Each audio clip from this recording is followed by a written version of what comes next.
how does couples counseling for non-monogamous folks work?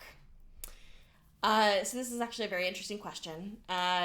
When people talk about marriage therapy, couples therapy, right, it assumes this dyadic relationship, dyadic meaning two. And so those of us who do work with people who are polyamorous, who are non-monogamous, a lot of times what we have to do is take the theories and the ideas that we learn in working with what are assumed to be monogamous relationships and figure out how to apply them to larger systems of relationship. So a lot of us end up drawing from systems theory. So systems theory is a theory within the field of psychology and counseling that looks at how each system that we are a part of has its own balance and attempts to maintain, and how boundaries function in that system or enmeshment functions in that system, and how those things flow between different connections and relationships. When you're working with a couple, a lot of times you're not just working with a couple, even if you're working with folks who are monogamous. So if I'm working with a monogamously married couple, they may also have stuff that it relates to one of their kids that we have to work on, or stuff that relates to their parents, or stuff that relates to their friendships.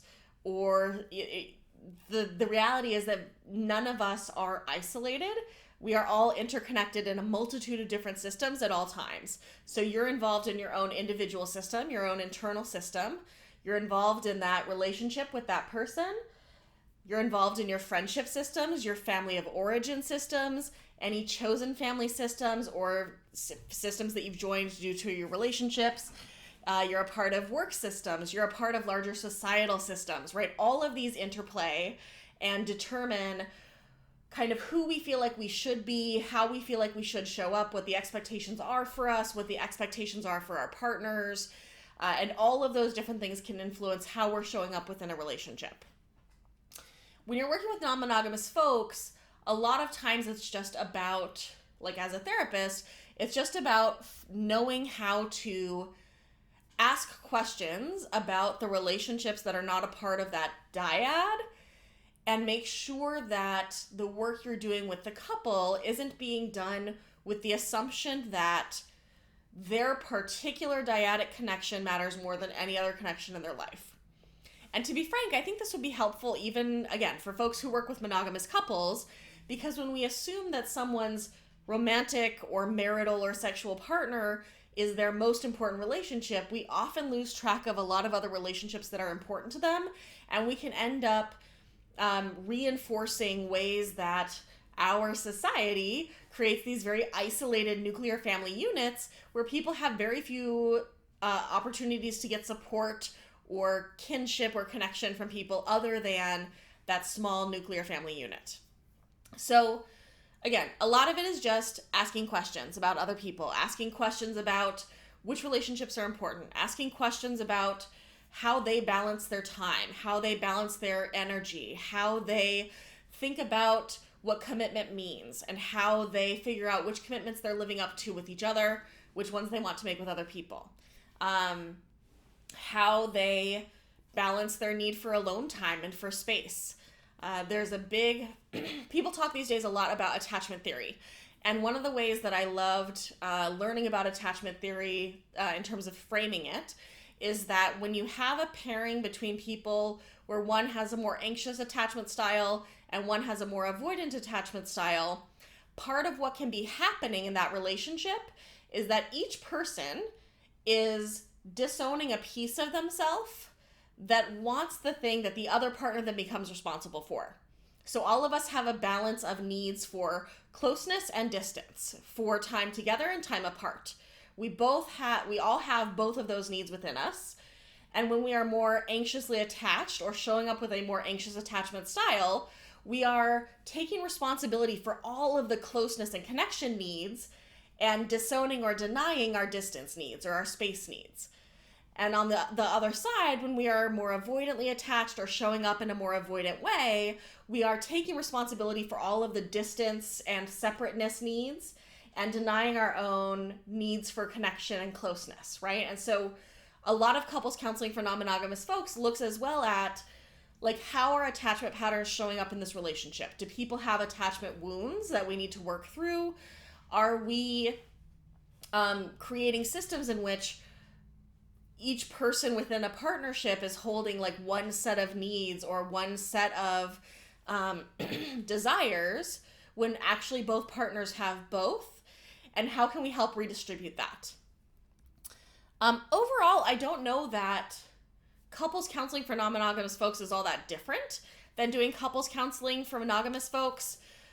Sometimes people who are doing couples counseling within polyamorous relationships will want to bring in other partners, either for a session here and there, or for all of their sessions, or for all their sessions for a period and then not after that. And so sometimes it's about figuring out how to flow with that. But again, that's similar to like family therapy. Whenever we're doing family therapy, you're going to have some members of the family who are more involved, some who are less involved. There may be times where you have more or less of them. Like, that's not, it's not all that unique. And I think the biggest thing I would say is that I think a lot of folks feel like everything has to be completely different when you're talking about people who are non-monogamous or working with people who are non-monogamous. And it's not different, right? The way we do relationships is the way we do relationships. The way that we show up in connection is the way we show up in connection, whether that's a relationship with a coworker, a relationship with a family member. You know, the relating is relating. And so if you understand how systems work, if you understand how connections work, if you understand how boundaries and communication work, working with non-monogamous folks in couples therapy or throuples therapy or whatever is the same stuff. You just might have a different number of people involved or different kinds of people involved. It's not all that unique. And again, sometimes people do want to come in and work on just that singular connection, even if they have a bunch of other connections.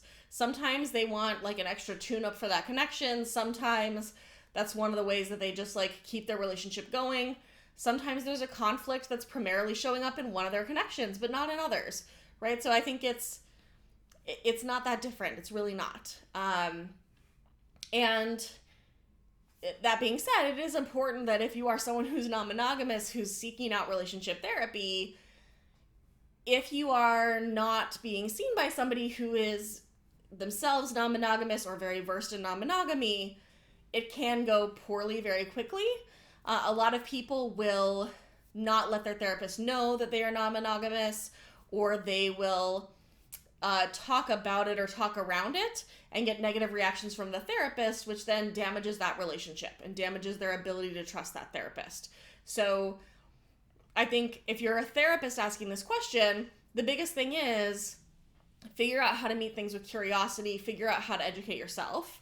And if you're someone seeking therapy, look at like who are the people who are competent in working with folks who are non-monogamous, who are the people who understand how these worlds work, who are the people whose thoughts and approaches to things seem to align with my own. When they do research on therapy outcomes, what they find over and over and over again is that the number one predictor of success in therapy is the quality of the relationship between the therapist and the client. And so if you feel like someone is not a good fit for you, even if they're like a super well-renowned therapist, even if they're like the person everybody else loves, what matters the most is your ability to have a relationship with that therapist. And if it's not working for you, it's not working for you. I recommend folks talk to or audition multiple therapists to make sure that they find someone who's a good fit for them. Because, you know, the same way that you're never going to be friends with every person you meet, no therapist is the right fit for everybody. So give yourself time and space to find someone who's a good fit.